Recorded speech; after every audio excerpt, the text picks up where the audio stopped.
104 জনকে নিয়ে এইভাবে পিকনিক করতে যাওয়া বাংলাদেশের মতো দুর্বল অর্থনীতির দেশের পক্ষে মানানসই নয়। 104 জনকে নিয়ে তিনি কেন জাতিসংঘে গেলেন? 10 মিনিটের একটা ভাষণ দেবেন। আমি জাতিসংঘে দুবার গিয়েছি এই ধরনের মিটিংয়ে। আমি বাংলাদেশ প্রতিনিধি দলের নেতৃত্ব দিয়েছি CSD 8 CSD 9-এ। সেখানে বিশেষ করে এখন যে অধিবেশন চলে, অনেক রাষ্ট্রের যারা কর্ণধার তারা জানি না এখানে। এটা একটা মেঠো বক্তৃতা দেয় 10 মিনিটের, এটা কেউ শোনে কেউ শোনে না, কোনো গুরুত্বপূর্ণ রাষ্ট্র হলে শোনে। এবং বিশেষ করে বাংলাদেশ যখন বক্তৃতা দেয়, দুঃখ হলেও সত্য, অতীতের সরকারগুলোর আমলে, প্রেসিডেন্ট জিয়াউর রহমানের সরকার ছাড়া অন্যান্য যেসব সরকারের আমলে জাতিসংঘে গিয়েছে বাংলাদেশ প্রতিনিধি দল, বক্তব্য দিয়েছে, ওই সময় লোকজন উঠে চলে যেত। ওরা লিস্টে দেখে যে এই দুর্বল রাষ্ট্রগুলো কখন বক্তৃতা দেবে, ওই সময় কেউ থাকে না জেনারেল অ্যাসেম্বলিতে। এই ধরনের একটি অপ্রাসঙ্গিক একটি মিটিংয়ের জন্য 104 জনের বিরাট লটবহর নিয়ে গিয়েছে। এটা বাংলাদেশের জনগণের ট্যাক্স পেয়ারের অর্থের অপচয়। তার প্রেস টিমের 5 জন গিয়েছে, অন্যান্য সাংবাদিকরা তো গিয়েছে। এটা তো আপনার আমাদের অর্থের অপচয়। এইভাবে মাঝখানে তার বোধোদয় হয়েছিল, তিনি 54 জন নিয়ে গিয়েছিলেন, অ্যাকসেপ্টেবল। কিন্তু 104 জনকে নিয়ে এইভাবে পিকনিক করতে যাওয়া বাংলাদেশের মতো দুর্বল অর্থনীতির দেশের পক্ষে মানানসই নয়। দেশে আজকে গণতন্ত্র নেই বলে এরকম হচ্ছে। আজকে যদি একটা নির্বাচিত সরকার থাকতো এখানে, তাহলে এইভাবে ভারতে বসে হাসিনাও এত ড্রামা করতে পারতো না, আর এই ধরনের অর্থের অপচয় হতে পারতো না।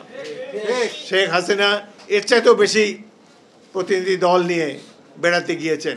কখনো দিনের পর দিন বাংলাদেশ বিমানের এয়ারক্রাফট, কখনো ফিনল্যান্ডে, কখনো ইংল্যান্ডে, কখনো যুক্তরাষ্ট্রে বসে আছে। মাহাথির মোহাম্মদ, তারপরে লি কুয়ান ইউ সিঙ্গাপুরের, এত সমৃদ্ধ রাষ্ট্রের যারা রাষ্ট্রনায়ক ছিলেন, তারাও নর্মাল এয়ারলাইনে ট্রাভেল করে। কিন্তু এইভাবে দরিদ্র একটা দেশের মানুষ বিমান নিয়ে ওখানে বসিয়ে রাখে এবং ঘন্টার পর ঘন্টা অনেক টাকা। ওয়ালটন এখন দেশের সীমানা পেরিয়ে পৌঁছে গিয়েছে 50টিরও বেশি দেশে। ওয়ালটন, ঘরে ঘরে বিশ্বজুড়ে। ফি দিতে হয় বিভিন্ন এয়ারপোর্টে বিমান বসিয়ে রাখলে। কিন্তু বাংলাদেশের মানুষ অত্যন্ত উদারচেতা, সাধারণ মানুষ সরকার কি করে এটা জানতেও পারে না অনেকে। এখন এই শেখ হাসিনা বিদায়ের পর কিছুটা প্রেস ফ্রিডম এখানে এসেছে, আমরা জানতে পারি যে সরকার প্রধানরা কি করে। সেই জন্য এই ধরনের কাহিনী মাঝে মাঝে বের হয়ে আসছে। এদের তো লুণ্ঠন তো সীমাহীন। একটা প্রতিমন্ত্রী, তার 360টা বাড়ি শুধু লন্ডনে, 200 বাড়ি দুবাইতে, আমেরিকাতে। এই দেশের সরকার অনেক কাজ করে, কিন্তু এই টাকা ফিরিয়ে আনার জন্য তাদের যে উদ্যম, এটা যথেষ্ট নয় বলে আমরা মনে করি।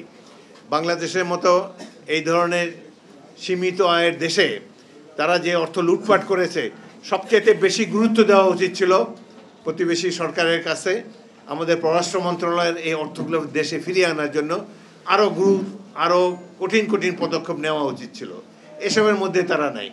আরেকটা জিনিস, বাংলাদেশ যে এখনও নির্বাচনী ম্যাপে প্রার্থিত বা প্রয়োজনীয় পদক্ষেপ নিতে পারছে না, তার একটি কারণ হলো বর্তমান প্রশাসন। এখানে স্বৈরাচারের দোসররা এখনো বসে আছে। এদেরকে সরাবার জন্য কোনো ব্যবস্থা নেওয়া হয় নাই, এবং এরা থাকলে নির্বাচন সুষ্ঠু হবে না। সুতরাং আমরা বিএনপির পক্ষ থেকে দাবি জানিয়েছি, আবারও জানাবো, নিরপেক্ষ নির্বাচনের স্বার্থে এই অ্যাডমিনিস্ট্রেশনকে, প্রশাসন ব্যবস্থাকেও নিরপেক্ষ করতে হবে। আমরা স্বৈরাচারের দোসরদেরকে মাঠে রেখে নির্বাচনে যেতে পারি না।